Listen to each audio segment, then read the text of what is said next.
la première fois, en 2024, j'ai organisé, j'ai présenté un contre-budget au budget du pouvoir, pour expliquer qu'on pouvait faire différemment, notamment pour les classes les plus démunies. Donc il y a une stratégie qui est là. Voilà. Qui est une stratégie. Là aussi, Vivien Romain, on peut dire que le régime en place, hein, le Parti congolais du travail, Sassou, il tolère.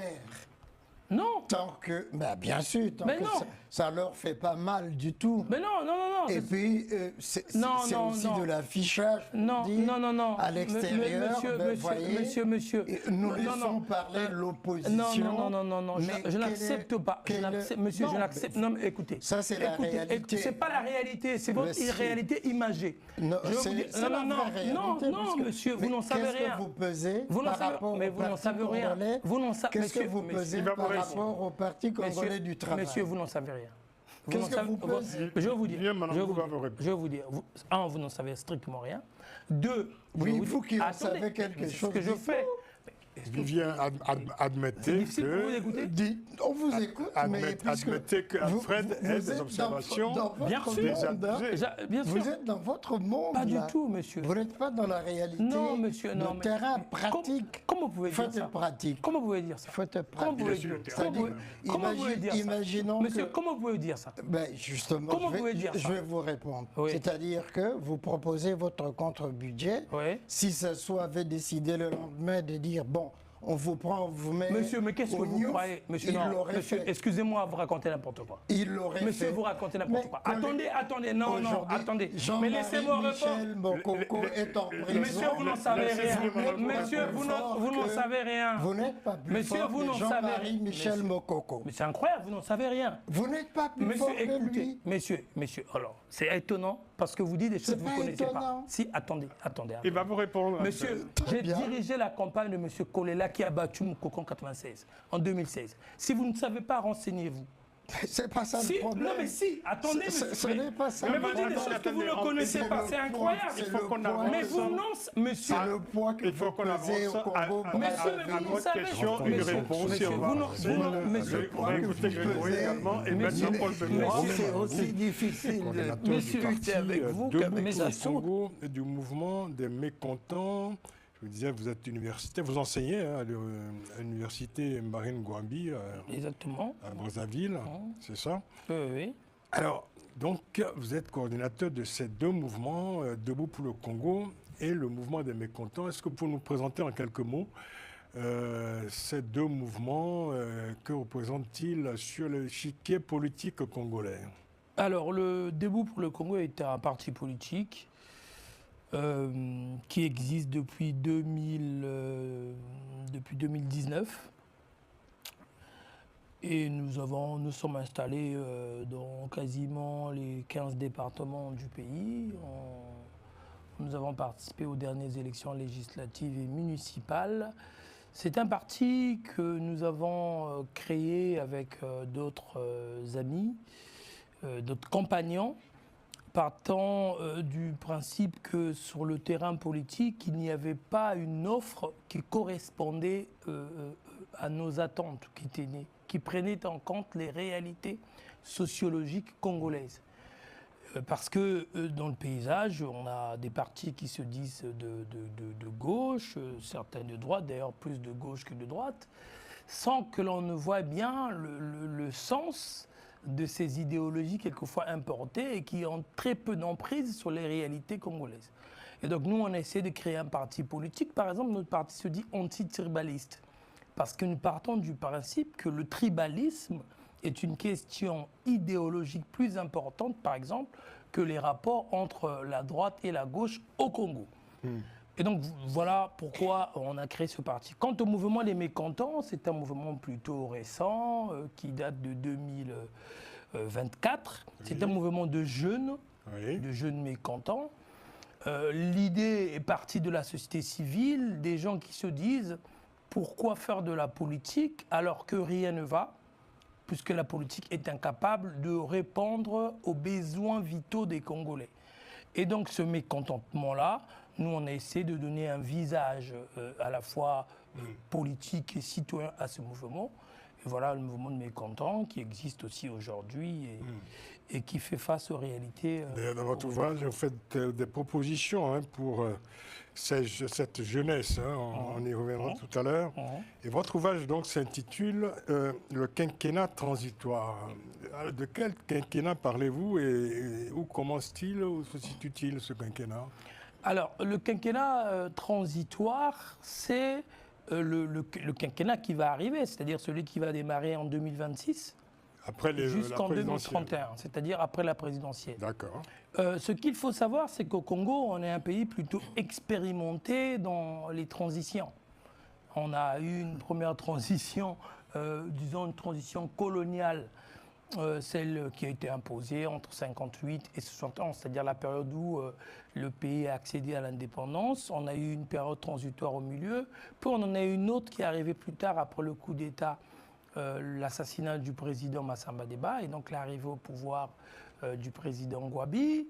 Et s'en est suivi l'assassinat du président Gwabi, en 1977, une transition qu'on appelait le comité militaire du parti, transition, disons, militaire. Ensuite, on a eu une autre transition en 91, disons une transition, moi les autres disent démocratique, moi je dis plutôt élitiste, puisque cette transition, ça a été quelques élites qui ont imposé au pays leur vision, il n'y a jamais eu d'élection, de consultation populaire. Puis il y a eu une autre transition, et c'est la dernière, celle de 97, transition autoritaire, après le coup d'État du président Sassou de 97. Vous appelez ça un coup d'État, certains appellent ça une guerre civile. Non, c'était un coup d'État. Non, mais bon. On peut en penser ce qu'on veut. Diversement, très bien, mais c'est un coup diversement qualifié. Vous, mais quand on arrive au pouvoir par la force, comment ça s'appelle? C'est pas très compliqué, le droit pose des défis. Il y a eu une guerre quand même. Ben oui, justement, on est arrivé par la force. Donc c'est un coup d'État. Alors, après, on peut faire ce qu'on peut dire ce qu'on veut. La réalité, c'est qu'en 97, au Congo... Je rappelais juste, en fait, une autre interprétation qui est également véhiculée au Congo. Cette interprétation-là, elle est erronée, parce que M. Sassou, en 97, n'a jamais été élu. Il a pris le pouvoir par la force, ça s'appelle un coup d'État. Bon, très bien. Contre le président Lissouba. Contre le président Lissouba, qui a été chassé alors que son mandat arrivait à expiration en août 97, pour être précis. Alors donc, cette transition-là, qu'on appelait transition flexible, qui a duré de 1997 à 2002, c'était une transition autoritaire imposée par les vainqueurs de la guerre. D'ailleurs, l'objectif de ce bouquin, c'est d'inviter les Congolais à fermer la parenthèse de 1997. Parce qu'en réalité, la décadence du pays part de là. C'est-à-dire que on a... les vainqueurs de la guerre n'ont jamais compris qu'après la guerre, le plus important, et là je vais citer Villepin, après la guerre, le plus dur, c'est faire la paix. Même lorsqu'on a gagné la guerre. C'est-à-dire que derrière, il fallait reconstruire un pays et non pas créer le pays des vainqueurs de la guerre. Ce qui s'est passé, c'est qu'on a créé un pays des vainqueurs de la guerre, avec, on a donné des postes à des gens qui ne pouvaient pas diriger, des militaires ou, je ne sais pas, quelques voyous qu'on a mis en responsabilité, et ça a conduit à la situation dans laquelle nous sommes aujourd'hui, c'est-à-dire 94% de taux d'endettement. Voilà la catastrophe dans laquelle le pays se trouve. Donc, l'idée avec ce quinquennat transitoire... Mais quand vous attendez juste un instant, parce que évidemment, vous faites également un état des lieux dans votre ouvrage et vous parlez justement de la situation économique. 94%, la dette représenterait, selon vous, enfin, selon les chiffres officiels en tout cas, 94% du PIB. Oui, voilà. Exactement. Une dette qui aurait donc doublé... non, mieux. Une dette qui aurait triplé en 3 ans. En 10 ans. Une dette qui aurait triplé en 10 ans, malgré l'assistance du FMI. D'accord. Alors, à quoi a servi cette dette, cet endettement finalement? Est-ce que cela a servi à améliorer tant soit peu la vie des 6 millions de Congolais? Non, bien sûr que non. Et c'est bien le problème. C'est que cette dette sert à financer les dépenses de fonctionnement. C'est-à-dire qu'on s'endette pour payer des salaires. C'est une véritable catastrophe. Monsieur Laloupo. Et également pour payer le train de vie de l'État. Oui, quand je dis les salaires, ça résume en fait toutes les dépenses de fonctionnement, c'est-à-dire la mauvaise dette, celle qui n'est pas liée aux investissements. le Congo n'a toujours pas de véritable route, pas de rail. Les hôpitaux sont dans des états complètement piteux. La jeunesse veut fuir. C'est un pays qui est au bord de l'éclatement économique et social. Et avec un taux de dette qui est... 400 milliards les intérêts de la dette pour 2025. 400 milliards. 400 milliards. Plus que le budget de l'éducation, plus que le budget de la santé, plus que le budget de la sécurité, tout ce que vous voulez. C'est le premier poste budgétaire. 8257 milliards de dettes au Congo. Je suis enseignant d'université aujourd'hui. J'ai 4 ans. Franc CFA, évidemment. Franc CFA. Évidemment. Franc congolais en RDC. Franc congolais en RDC. Franc congolais en RDC. Oui. Et cette question de la dette, elle annihile tout espoir pour une jeunesse congolaise. 70% des gens au Congo ont moins de 35 ans. Avec cette dette, quel sera leur avenir? Alors, vous écrivez que le pays se dirige vers une élection majeure qui va impacter, écrivez-vous, son avenir pour les 20 prochaines années. En quoi cette élection, la prochaine, impacterait la vie des Congolais davantage que les précédentes? Parce qu'il nous semble que cette élection devrait être la dernière d'une certaine génération. Pourquoi la dernière? La dernière parce que, si vous voulez, je vous parlais tout à l'heure de la parenthèse ouverte en 97. Elle doit être la dernière parce que, si vous voulez, toute cette génération-là arrive à un certain âge où, même par la force naturelle des choses, elle va céder. On pense quand même à la candidature, effectivement, de Denis Sassou Nguesso, qui va certainement se représenter à la présidentielle. Il y a 10 ans, sa candidature avait suscité quand même de vives tensions dans le pays, de graves tensions même dans le pays. Aujourd'hui, ce n'est pas le cas, à quelques mois de cette élection. On a l'impression que finalement, les Congolais se sont habitués à l'idée d'une présidence à vie du président. Non. Les Congolais sont des gens lucides. En 2000... lucide ou résigné? Lucide. Non, pas résigné, lucide. La preuve, vous avez un Congolais en face de vous. Non, mais je vous pose la question. Vous avez un Congolais en face de vous qui vous dit... Vous n'avez pas l'air résigné, non? Pas du tout. Non. Nous sommes un peuple lucide. On peut être lucide et résigné, d'ailleurs. Alors... Les deux sont possibles. Alors, nous sommes lucides et combatifs, si vous voulez. Ah bon, voilà. Alors, en 96... le président Sassou n'avait pas le droit de se représenter. Oui. C'est pour ça qu'il y avait eu tout ce que vous avez vu, tout le chef qu'il y a eu dans le pays. En 2016, en 2026, il en a... Pardon, 96, je dis 96, non. En 2016, il n'avait pas le droit de se présenter après avoir fait 2 mandats.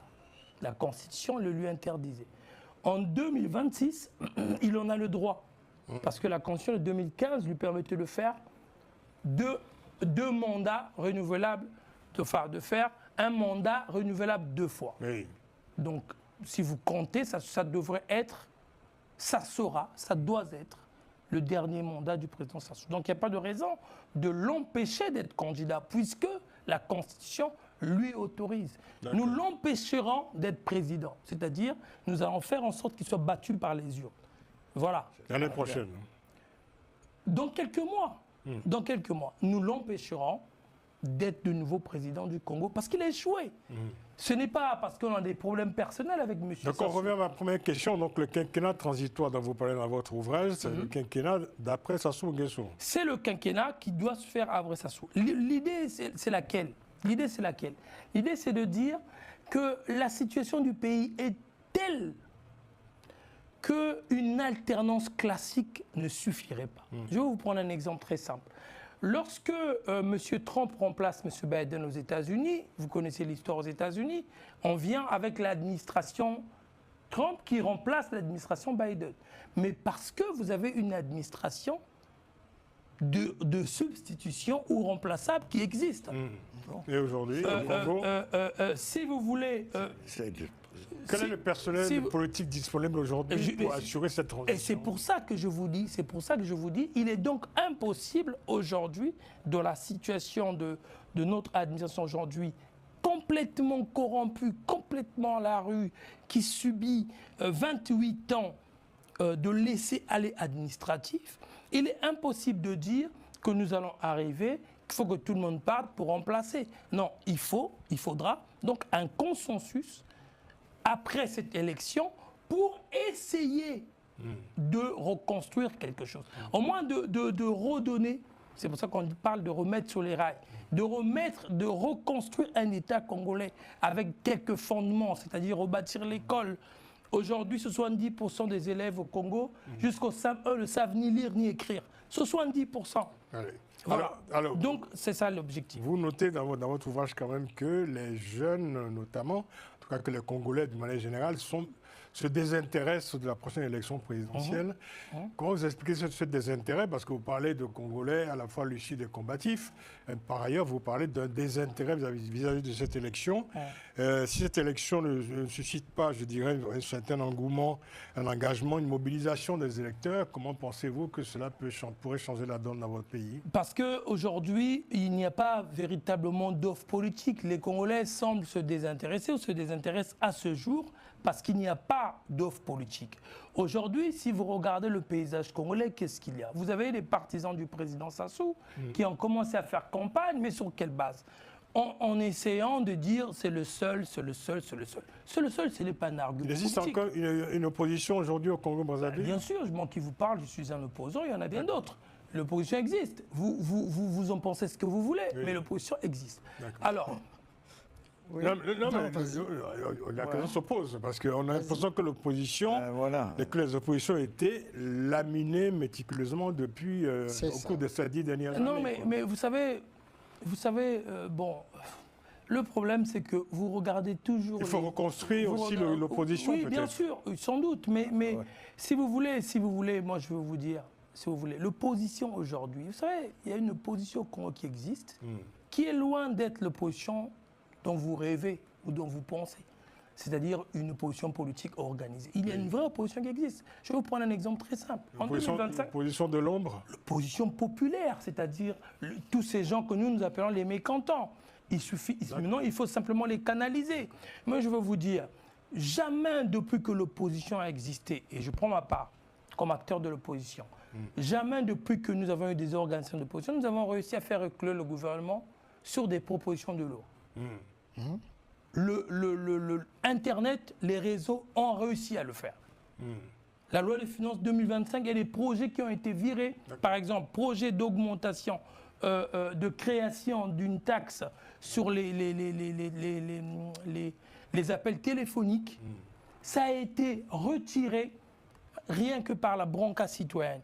Je vous prends l'exemple des accords avec le Rwanda. Les accords avec le Rwanda ont été virés par la bronca. Donc, ce que je veux vous dire, c'est que... C'est une opposition sur les réseaux sociaux. Non, elle existe sur le terrain. Oui. Simplement qu'elle n'a pas aujourd'hui de visage identifié. Elle n'est pas structurée. Elle n'est sans doute pas structurée, mais elle existe. Elle existe. Que s'est-il passé alors? Parce que, bon, par exemple, voilà, on sait qu'un certain nombre d'acteurs politiques qui ont eu le mauvais goût de se présenter aux élections, notamment des candidats comme Jean-Michel Mokoko ou encore André Okombi-Salissa, qui sont toujours en prison, donc condamnés. Et on n'entend pas, justement, venant des acteurs politiques qui s'inscriraient dans l'opposition, on n'entend plus parler, justement, je dirais, de ces personnes qui sont toujours en prison et qui à un moment donné, ont été les figures et les leaders de l'opposition. Non, il y a une sorte de silence comme ça, comme une sorte d'oubli, quoi. Non, ce n'est pas vrai. Oui. Je veux vous rappeler simplement, que le FROCAD, l'IDC FROCAD et la composante J3M qui soutenait donc les candidats Mokoko et Okombi en 2016 ne s'est plus jamais représenté aux élections, on boycotte parce que en solidarité avec les présidents. Mais on n'entend pas de mobilisation pour rappeler le sort qui a été fait. Mais ils l'ont fait récemment, je crois. Récemment, il y a eu encore des campagnes d'affichage qui ont été organisées par les soutiens du général Mokoko et de M. Kombi Salissa. Je vois sur les plateaux de Télé Sud M. Mafimba qui continue à donner de la voix. Non, non, non, vous ne pouvez pas dire ça. Heureusement qu'il y a Télé Sud. Oui, ouais. Sans doute. Mais vous savez, il n'est pas simple dans un pays comme le Congo de porter des voix contraires. Il faut bien que les gens se rendent compte. Il n'est pas simple. C'est un combat. Et heureusement qu'il y a des gens qui sont prêts à mener ce combat, avec toutes les difficultés que nous pouvons rencontrer. Mais moi, j'ai toujours été contre la stratégie selon laquelle, parce que nous avons des leaders qui sont en prison, il faut arrêter de faire de la politique. C'est ça. J'ai toujours été contre cette stratégie. Donc, d'ailleurs, si nous arrivons à imposer ce quinquennat transitoire, c'est peut-être nous qui allons justement amnistier nos champions qui sont en prison. Et donc, il faut continuer à faire de la politique parce que ces gens-là sont allés en prison justement pour des raisons politiques. Oui, on est tout à fait d'accord de tout cela, mais il y a toute une série de questions qui surgissent au fond. Ils disent bien, Denis Sassou Nguesso a muselé totalement l'opposition classique, historique. Ou découragé d'ailleurs. Complètement. Avec le décès de Parfait Colélas, il n'y a pas longtemps, 2021, voilà. Et donc, au fond, aujourd'hui, on dirait qu'il y a une sorte de glacis politique au Congo-Brazzaville.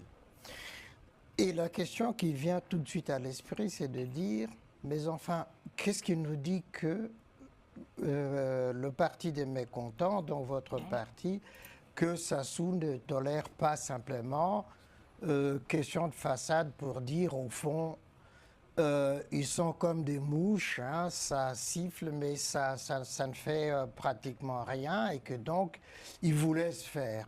Oui. Et d'ailleurs dans vos propos on le sent, vous dites effectivement il faut faire de la politique, continuer, éviter la politique de la chaise vide.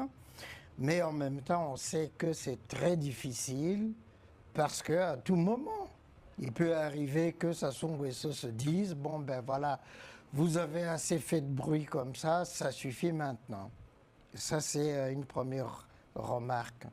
La seconde, c'est l'élection de 2026. Alors, tu dis transitoire. Mais qu'est-ce qui assure que Sassou réélu en 2026, donc 2031, par là, il ne va pas se représenter.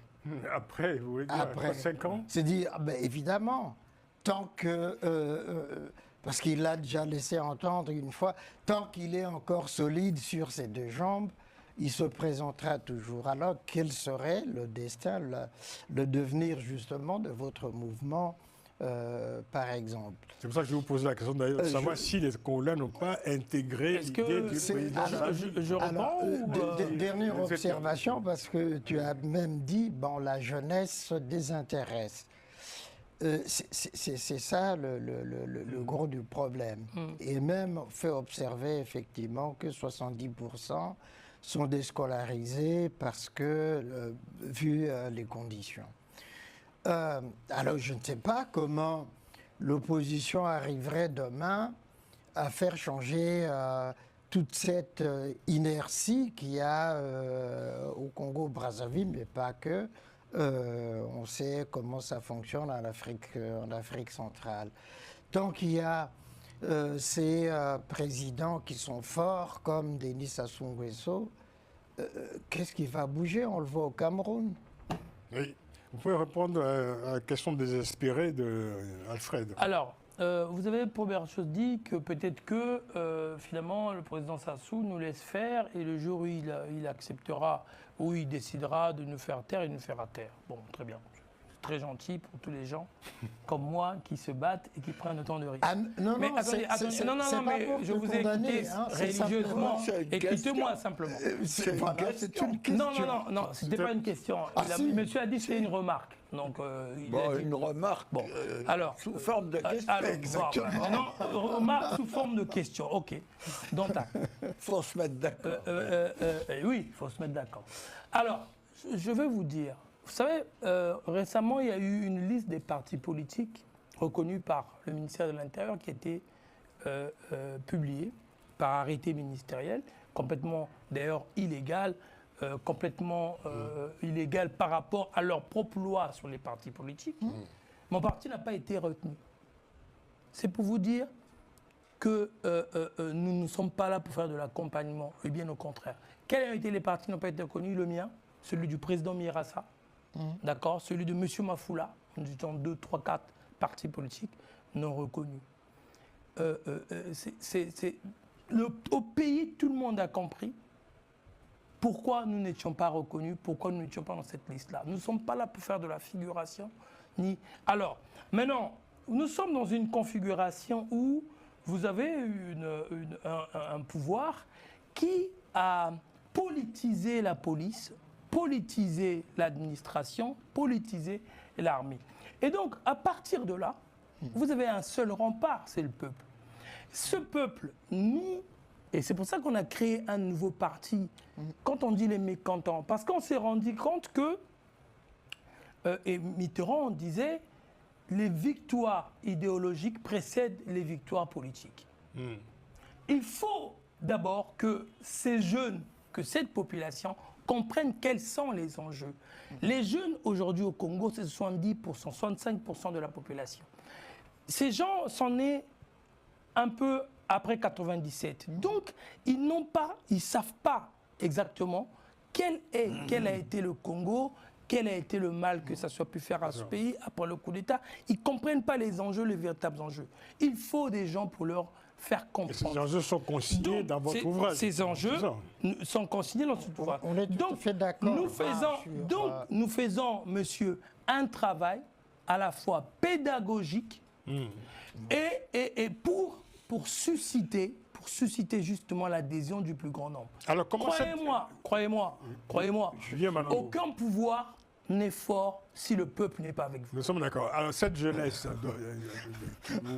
à laquelle vous vous adressez beaucoup, il faut dire, qui est âgée aujourd'hui d'une vingtaine d'années ou d'une trentaine d'années, n'a connu qu'un seul président, finalement, qui est Denis Sassou Nguesso. Comment cette jeunesse aujourd'hui, je veux dire, avec cet environnement, conçoit des notions telles que la démocratie, l'alternance ou encore l'engagement partisan, l'engagement politique, quoi. Est-ce que ces jeunes ont aujourd'hui, je dirais, ont intégré ces notions et cette pédagogie, est-ce que cette pédagogie a été communiquée à cette jeunesse au cours des 30 dernières années? Non, parce que vous avez même des jeunes aujourd'hui qui vous disent « Ah, pourquoi peut-être qu'il paraît qu'au temps du parti unique, c'était mieux ». Donc, vous avez même des jeunes qui vous disent ce genre de choses. Vous avez des jeunes qui vous expliquent… Enfin, bon, c'est normal, parce que justement, le problème que nous avons eu… Il y a des jeunes aujourd'hui qui prennent pour modèle, par exemple, les régimes autoritaires qui émergent aujourd'hui, les régimes militaires dans le Sahel, quoi. Complètement. Quelle réponse vous apportez à cette jeunesse? Mais on essaie déjà de leur faire comprendre qu'il n'y a rien de plus beau dans la vie que la liberté. Et que la liberté, on ne la retrouve que dans un… Mais qui fait ce boulot, si j'ose dire? Mais c'est ce que nous faisons. C'est ce que vous faites individuellement. Non, pas individuellement. D'accord. Nous sommes une génération. Alors, le problème, ce que vous ne percevez pas… Non, on essaie de comprendre tout simplement combien de régiments, quoi, les mécontents. Ah non, mais il n'y a pas que les mécontents. Vous avez reçu ici, j'ai vu M. Gavet a été reçu ici, M. Mafoula a été… Il y a toute une génération d'hommes politiques d'opposition. Certains, M. Gavet, par exemple, est encore beaucoup plus jeune que moi. Il doit avoir 32 ans, 33 ans. Ce que j'essaie de dire, c'est qu'il y a une génération qui se lève, qui fait les choses différemment de nos aînés. C'est-à-dire, nous avons fait une opposition, et je dis nous parce que j'ai été compagnon de Kolela, donc je prends ma part. Nous avons fait jusque-là une politique qui était celle de s'opposer sans proposer au peuple d'alternatives. C'est-à-dire, on disait au peuple, Sassou n'est pas bon, il faut qu'il parte. Et on se rend bien compte que ce n'est pas suffisant. Il faut proposer des alternatives. C'est pour ça, par exemple, que pour la première fois, en 2024, j'ai organisé, j'ai présenté un contre-budget au budget du pouvoir, pour expliquer qu'on pouvait faire différemment, notamment pour les classes les plus démunies. Donc il y a une stratégie qui est là, voilà. qui est une stratégie. Là aussi, Vivien Romain, on peut dire que le régime en place, hein, le Parti congolais du travail, Sassou, il tolère. Non. Tant que, bah bien sûr, tant mais que non. Ça leur fait pas mal du tout. Mais non. Et puis, c'est aussi de l'affichage. Non. À l'extérieur, monsieur. Nous laissons parler l'opposition. Non. Je n'accepte pas. Monsieur, je n'accepte. Non, mais écoutez. Ça, c'est la réalité. C'est pas la réalité, c'est votre réalité imagée. Non, monsieur, vous n'en savez rien. Qu'est-ce que vous pesez par rapport au Parti congolais? Qu'est-ce que vous pesez par rapport au Parti congolais du travail? Monsieur, vous n'en savez rien. Qu'est-ce que vous pesez? Je vais vous dire. Je vais vous dire. Un, vous n'en savez strictement rien. Deux, vous qui en savez quelque chose. Ce que je fais. Vivien, admettez que... On vous écoute, mais admettez qu'Alfred ait des observations. Bien sûr. Vous êtes dans votre monde. Pas du tout, monsieur. Vous n'êtes pas dans la réalité. Non, monsieur, non. Le terrain pratique. Comment vous pouvez dire ça? Pratique. Comment vous pouvez dire ça? Comment vous pouvez dire ça? Imaginons monsieur, comment vous pouvez dire ça? Justement, je vais vous répondre. Oui. C'est-à-dire que vous proposez votre contre-budget. Oui. Si Sassou avait décidé le lendemain de dire, bon, on vous prend, on vous met... Monsieur, mais qu'est-ce que vous croyez? Monsieur, excusez-moi, vous racontez n'importe quoi. Il l'aurait fait. Monsieur, vous racontez n'importe quoi. Attendez, non, attendez. Mais laissez-moi répondre. Michel Mokoko est en prison. Monsieur, vous n'en savez rien.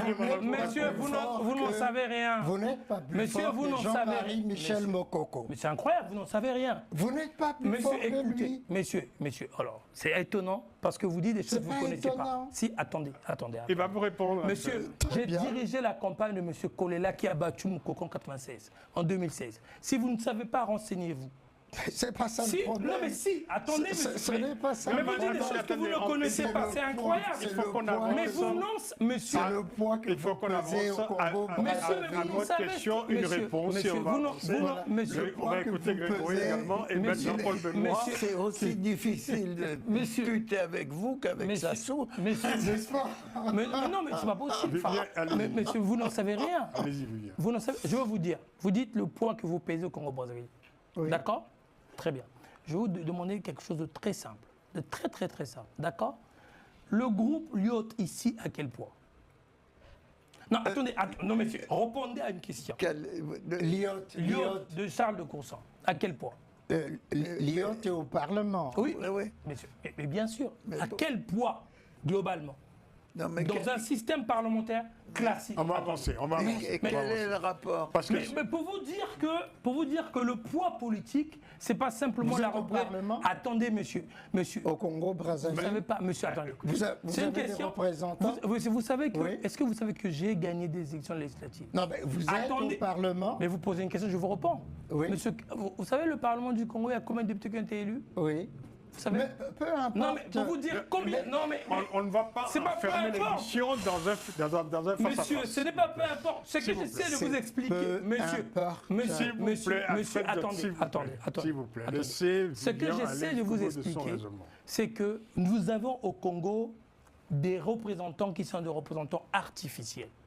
Il faut faire... Mais bien sûr, monsieur, si vous ne connaissez pas l'histoire du Congo... Mais attendez.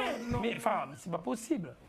Allez-y, c'est la réalité. Allez jusqu'au bout. Non, monsieur, non. Allez-y. Non, mais ça peut être un dialogue quand même, l'émission.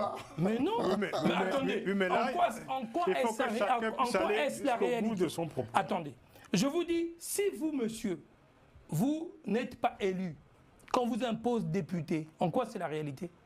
Mais c'est ça la réalité, non? C'est pas la réalité populaire. On vous impose un député, mais monsieur, député... ce n'est pas la réalité populaire. Mais ce non, n'est pas...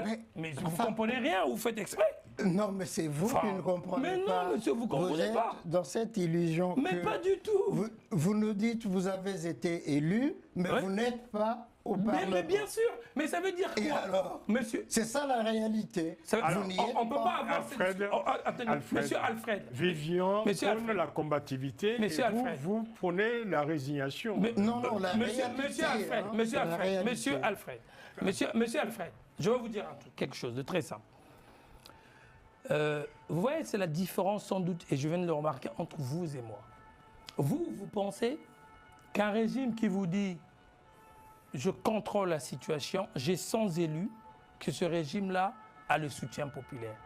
Dont acte. Attendez, mais il faut bien que vous me laissiez avancer un peu, et je vous laisserai parler si vous voulez. On laissera parler Grégory également, et mettre Jean-Paul Benoît pour conclure. Ce que j'essaie moi de vous dire, c'est que une assemblée nationale, un parlement avec des élus non représentatifs n'a pas de soutien populaire.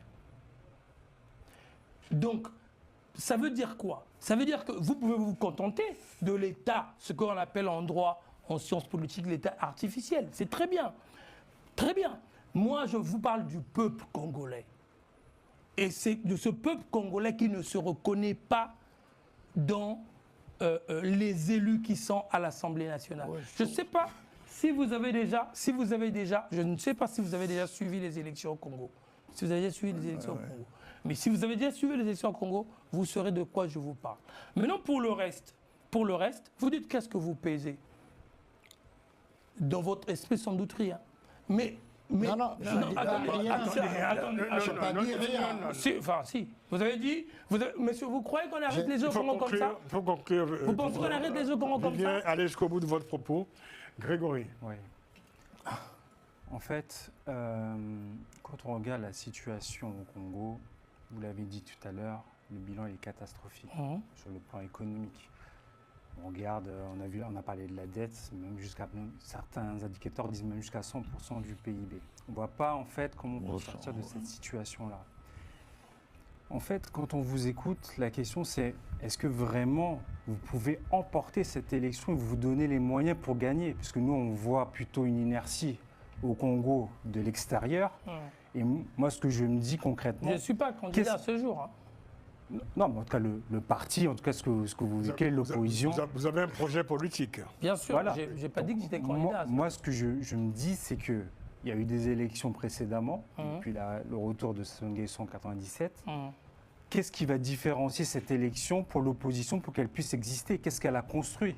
Parce que, fondamentalement, là, on va en savoir un peu plus au mois de septembre, puisqu'on va avoir la mise à jour du fichier électoral. Vous avez un fichier qui avoisine les 2 500 000 habitants.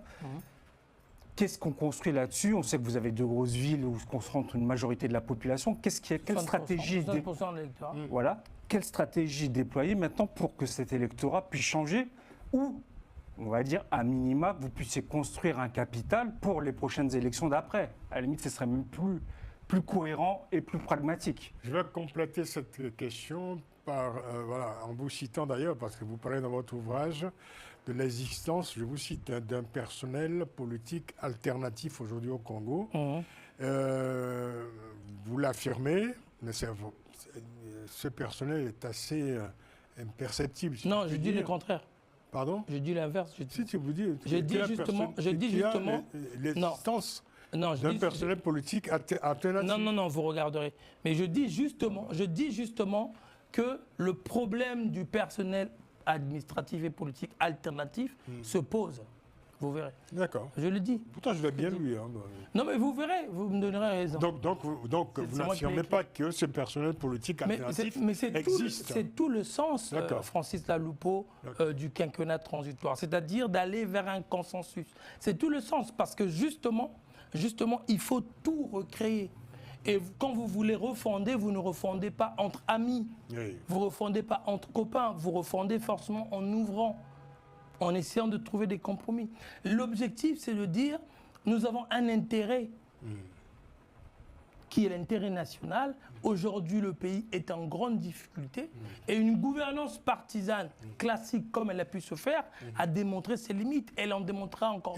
Et pour l'instant, vous vous heurtez, comme disait Grégory, à l'inertie justement de partisans d'un pouvoir.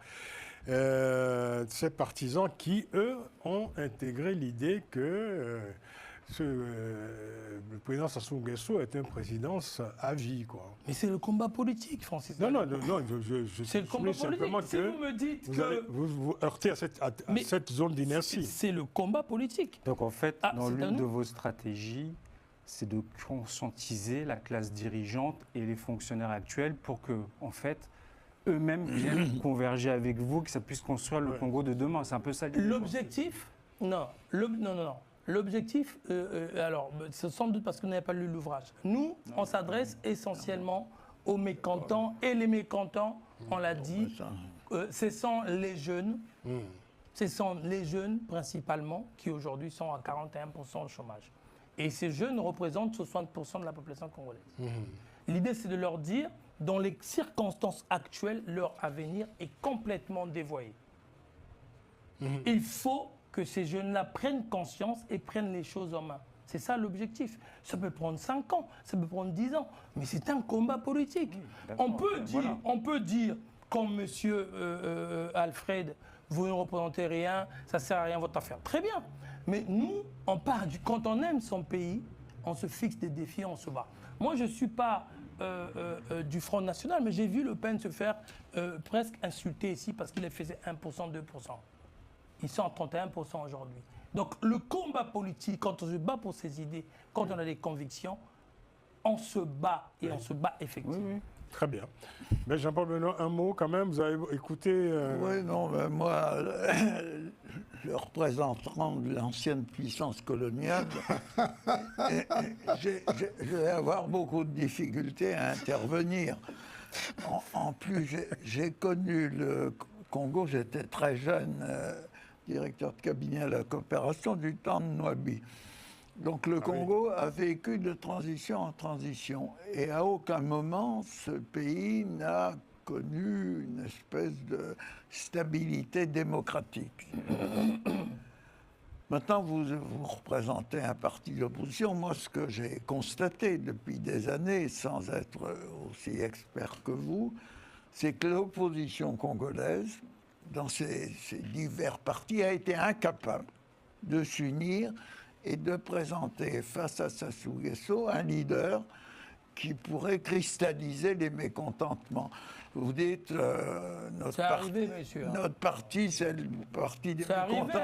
Quand on est ce que vous dites n'est pas vrai. Mais bon, non, mais alors... Je vous laisse dire. Non, mais bien sûr. Non, mais attendez, moi, je n'ai pas la prétention de détenir la vérité. Vous l'avez, donc c'est quand même... Pas du tout, je ne l'ai pas dit. C'est quand même... Non, vous ne pouvez pas dire ça. Attendez, c'est quand même assez difficile de discuter avec vous. Allez jusqu'au bout. Vous ne pouvez pas dire ça. Donc voilà. Ce que vous dites est injurieux. Donc vous dites, j'ai la prétention. Je suis quand pas... on vous dit, vous avez la prétention de tout connaître, c'est pas injurieux? Non. C'est pas injurieux? Non. Attendez, qu'est-ce que j'ai dit? Quand vous dites, j'ai la prétention de tout connaître, c'est pas injurieux? Non. J'ai pas dit... Si, vous l'avez dit. Oui, c'est pas d'accord. Si, monsieur. Ce n'est pas le sujet. Je suis désolé, si. Mais ce n'est pas le sujet. Vous ne pouvez pas avoir la susceptibilité. Non, c'est pas la susceptibilité. Je n'ai pas... Pas du tout. Non, monsieur, c'est pas de la susceptibilité. Vous avez la susceptibilité. En tout cas, terminez d'une phrase, s'il vous plaît. Pas du tout. Non, moi, je suis pour le débat démocratique apaisé. Voilà. En tout cas, je vous invite, on a au moins un point d'accord. à lire cet ouvrage. Mais je n'ai pas lu votre livre. Quand je vais avoir lu votre livre, je vais sans doute changer. Le quinquennat transitoire, ça s'appelle. 5 ans pour remettre le Congo sur les rails. Avec plusieurs chapitres. Oui, mais c'est sûrement intéressant. Certainement, vous pensez sur tout bien cela. Bien sûr. Alors, il y a plusieurs chapitres. Le pouvoir juridictionnel, un gouvernement de la salubrité politique, une assemblée nationale transitoire constituante. Et puis, une deuxième partie où il y a plusieurs chapitres sur... les priorités quinquennales de ce quinquennat, assainir les finances publiques, en finir avec la pauvreté des Congolais, construire enfin une nation congolaise, La jeunesse, une promesse pour l'avenir. Voilà, bonne lecture. Ça, une jeunesse promesse pour l'avenir, tous les partis politiques le disent. Le Parti congolais du travail depuis 66 jusqu'à Il faut aujourd'hui. faire pas de commentaires parce qu'eux, ils ont un bilan. Ils ne sont plus très jeunes. Et ils ne peuvent pas le Non, dire mais si ils ont toujours... Ils se sont renouvelés. très jeunes. C'est-à-dire que tu vas pas nous dire que le Parti congolais du travail aujourd'hui, ce sont les vieux des années 60. D'accord. Non, il y a Et quel des est jeunes l'état de la jeunesse depuis qu'ils gouvernent? Oui, mais ça, c'est pas mon problème, ça. C'est mais de ne dire dites pas tout les choses qui ne simplement sont pas les vôtres, que alors. cette jeunesse-là, elle est là, incroyable. elle suit le Parti congolais du travail. Elle ne suit pas, monsieur, c'est pas vrai. Tous les Congolais Monsieur, ne sont vous pas affirmez inscrits les au choses, c'est pas PCT vrai. quand même. C'est pas vrai. Non, Ils ne sont pas tous inscrits au c'est PCT le comme parti, les jeunes du pays. c'est le Mais parti non. majoritaire. Non, je dis pas. Mais qu'est-ce que inscrit. monsieur... Enfin, Je dis, c'est le... Ben, évidemment. C'est le C'est parti. C'est lui désolant, enfin... qui est au pouvoir. C'est le parti qui est au pouvoir. C'est lui qui est au pouvoir qui arrive par un coup d'État. Oui. Mais Vous le peu savez importe. ou vous faites semblant? En tant qu'observateur, vous Coup savez, d'État ou pas coup d'État, c'est la réalité. Alfred